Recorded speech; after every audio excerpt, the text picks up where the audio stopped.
जय श्री कृष्ण आप सबको। कैसे हैं? बहुत दिनों बाद आप लोगों से बात हो रही है।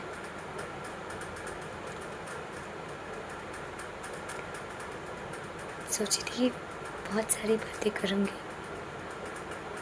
क्या होता है कि कभी कभी हमारे मन में कुछ ऐसे ख्याल आते हैं जिसका जवाब हमें सिर्फ परिस्थिति या ये जीवन दे सकता है। कहने का मतलब ये है कि जब हम स्वयं से ऊपर उठ के सोचेंगे तो ये प्रकृति हमें ऐसा मीडियम बना देगी कि हम किसी के लिए हेल्पफुल बने, किसी की लाइफ में ग्रोथ या उसको एक नई दिशा दे सकें, जिससे शायद उस व्यक्ति को, पर्टिकुलर व्यक्ति को इंस्पिरेशन मिल सके। हम सबके जीवन में एक पॉइंट, एक मोमेंट ऐसा आता है जब हमको लगता है कि शायद हमें कोई लेसन देने वाला होता, शायद हमें कोई टीचिंग करता, कोई हमें कुछ सिखाता। पर ये जीवन ऐसा है ना कि इसमें ना तो हर किसी को ऐसा कोई प्लेटफॉर्म मिलता है, ना हर किसी को कोई हेल्प मिलती है।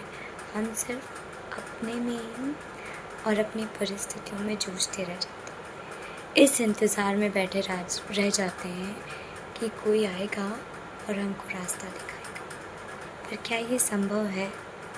नहीं है। ये किसी भी प्रकार से संभव नहीं है।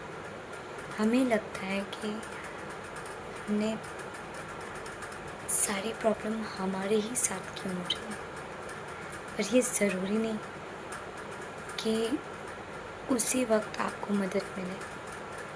पर शायद ये प्रकृति को जब आप अपने आप को सरेंडर कर देते, कहने का मतलब ये कि जब इस प्रकृति या ईश्वर के हवाले आप स्वयं को कर देते हैं तो वो खुद आपके लिए ऐसे रास्ते बनाते हैं कि आपको आपकी मंजिल के लिए वो ग्रोथ या वो रास्ता दिखे जिस पे आप चलें।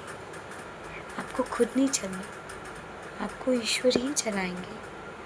पर हमें ऐसा लगता है और हम बहुत जल्दी ईगो ट्रैप में आ जाते हैं कि हमने इतना संघर्ष किया, हमने ऐसे बात ना, आपने नहीं चुना, आपने संघर्ष नहीं किया, ईश्वर ने आपको कुछ